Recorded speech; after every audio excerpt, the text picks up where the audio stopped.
오늘 정말 흥미로운 주제를 가져왔습니다. 바로 싱가포르의 중앙적립기금, CPF라는 건데요. 이게 그냥 단순한 연금 제도가 아니라 아예 한 국가의 금융 시스템 그 자체라고 불릴 정도거든요. 지금부터 이 CPF가 도대체 뭔지 한번 제대로 파헤쳐 보겠습니다. 자, 한번 상상해 보세요. 여러분이 노후를 위해서 차곡차곡 모으고 있는 그 연금 있잖아요. 그 돈으로 지금 당장 집을 살 수 있다면 어떨까요? 좀 황당하게 들리시죠? 그렇죠. 보통은 말도 안 되는 얘기입니다. 그런데 말이죠. 이게 실제로 가능한 나라가 있습니다. 바로 싱가포르입니다. 오늘 우리가 이야기할 이 CPF 시스템이 바로 그 마법을 가능하게 만들어주죠. 좋습니다. 그럼 이제 본격적으로 한번 들어가 볼까요? 이 CPF라는 게요. 그냥 은퇴 후에 쓸 돈 그 정도가 아닙니다.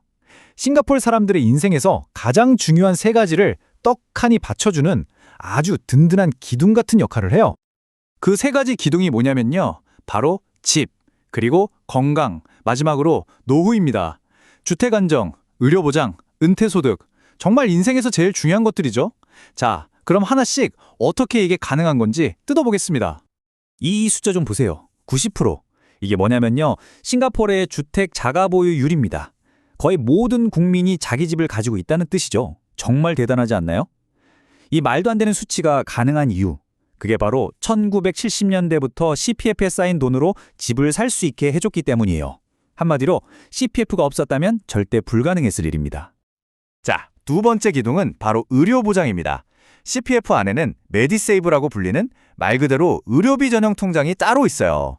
이걸로 병원비나 수술비 내고 또 메디실드 라이프 같은 국가 의료보험료도 낼 수 있죠. 근데 여기서 진짜 대박인 건요. 이 돈을 나 자신만을 위해 쓰는 게 아니라는 점입니다.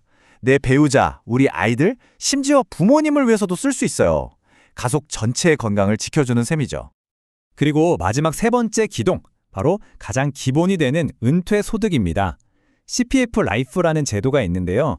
이건 간단히 말해 65세부터 죽을 때까지 평생 매달 꼬박꼬박 돈이 나오는 국가연금이에요. 노후 걱정을 덜어주는 가장 핵심적인 장치라고 할 수 있죠. 게다가 이게 나라에서 그냥 주는 게 아니라 내 계좌에 쌓인 돈을 기반으로 하는 거라 국가 재정이 안 좋아져서 못 받을 걱정도 훨씬 덜하고요. 자, 그럼 집도 사게 해주고 병원비도 내주고 노후까지 책임져주는 이 어마어마한 시스템. 도대체 어떻게 굴러가는 걸까요? 지금부터 그 엔진 속을 한번 자세히 들여다보겠습니다. CPF 계좌는요. 크게 보면 통장이 4개라고 생각하시면 쉬워요. 먼저 보통 계좌, OA가 있습니다. 이건 이름처럼 좀 유연하게 쓸 수 있는 돈이에요.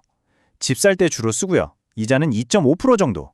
그 다음 특별 계좌, SA랑 메디세이브 계좌, MA가 있는데 이건 각각 은퇴랑 의료 목적으로만 쓸 수 있게 묶여있는 대신 이자가 4%로 훨씬 높죠. 그리고 마지막으로 55세가 되면 이 계좌에 있던 돈들이 은퇴 계좌, RA라는 곳으로 합쳐져서 나중에 우리가 받을 평생 연금의 재원이 되는 겁니다. 아니, 그럼 이 돈은 다 어디서 나오는 걸까요? 내가 다 내는 걸까요? 그게 아닙니다. 55세 미만 직장인을 기준으로 보면요. 내 월급에서 20%가 나가고요. 거기에 더해서 회사가 17%를 보태줍니다. 합치면 무려 내 월급의 37%가 매달 CPF 계좌에 자동으로 쌓이는 거예요. 나랑 회사가 같이 힘을 합쳐서 미래를 준비하는 거죠. 근데 이 CPF라는 게 한번 딱 만들어 놓고 끝난 그런 박제된 제도가 아니에요. 마치 살아있는 생물처럼 시대가 바뀌는 것에 맞춰서 계속해서 모습을 바꿔왔습니다. 그 역사를 한번 쭉 훑어볼까요? 1955년에는 정말 단순하게 노후 자금을 모으는 저축 통장으로 시작했어요. 그러다가 70년대에 이걸로 집도 살 수 있게 하자 해서 주택 기능이 추가됐고요. 80년대에는 병원비도 이걸로 해결하자 해서 의료 기능이 붙었습니다. 그리고 2009년에 와서야 지금처럼 평생 연금을 주는 제도로 업그레이드 되면서 현재의 모습을 갖추게 된 거죠. 필요할 때마다 계속 기능을 추가해온 그런 진화의 역사입니다. 그리고 이 진화는 여기서 멈춘 게 아닙니다. 바로 지금도 진행 중이에요. 당장 2025년부터는 연금을 더 많이 받을 수 있도록 한도를 올리고 55세가 넘으면 좀 복잡했던 계좌를 더 단순하게 만드는 식으로 계속해서 시스템을 손보고 있습니다.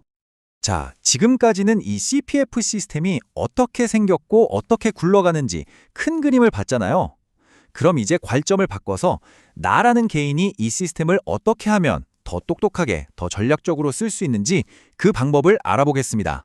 CPF를 쓰는 사람이라면 누구나 한 번쯤은 하게 되는 중요한 고민이 있습니다. 바로 보통 계좌 OA에 있는 돈을 이자가 더 높은 특별 계좌 SA로 옮길까 말까 하는 건데요. 이게 왜 고민이냐면요. OA에 그냥 두면 나중에 집 살 때 꺼내 쓸 수 있는 대신 이자가 2.5%로 좀 낮고요. 이걸 SA로 옮기는 순간 4%라는 높은 이자를 받으면서 은퇴 자금이 쑥쑥 커지지만 대신 은퇴 전까지는 절대 손댈 수 없는 돈이 되거든요. 지금 당장 쓸 수 있는 유연성과 미래의 더 큰 수익 사이에서 줄타기를 해야 하는 거죠.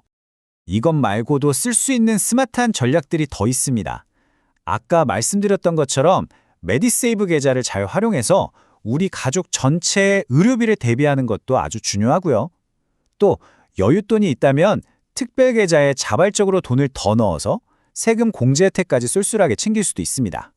자, 여기서 이제 실질적인 질문들이 많이 나오죠. 특히 싱가포르에 거주하시는 분들이 가장 궁금해하는 것 중 하나. 저는 영주권자인데 저도 CPF 꼭 내야 하나요? 정답은 네, 내야 합니다. 영주권자 역시 싱가포르 시민과 똑같이 본인과 회사가 의무적으로 CPF를 내야 해요. 그럼 반대의 경우도 있겠죠. 만약에 이제 싱가포르를 완전히 떠나서 다른 나라로 가게 되면 그동안 꼬박꼬박 냈던 내 CPF 돈은 어떻게 도는 걸까요? 그냥 날리는 걸까요? 다행히 그럴 걱정은 안 하셔도 됩니다. 영주권을 포기하고 저는 이제 싱가포르에 영원히 돌아오지 않겠습니다 라는 걸 증명하면 계좌에 쌓여있던 돈 전액을 인출해서 가져갈 수 있습니다. 결국 이 모든 이야기를 종합해보면 딱 이 한 문장으로 정리할 수 있을 것 같아요. CPF는 그냥 연금이 아닙니다.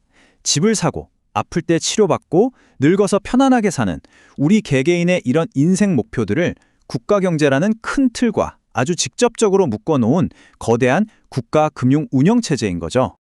자, 오늘 이야기를 마무리하면서 마지막으로 여러분께 질문 하나를 던지고 싶습니다. 이 싱가포르의 CPF, 과연 다른 나라들도 참고할 만한 미래 사회의 금융청사진일까요? 아니면 이건 오직 싱가포르라는 아주 특별한 나라에서만 가능했던 그들만의 독특한 실험으로 남게 될까요? 여러분은 어떻게 생각하시나요?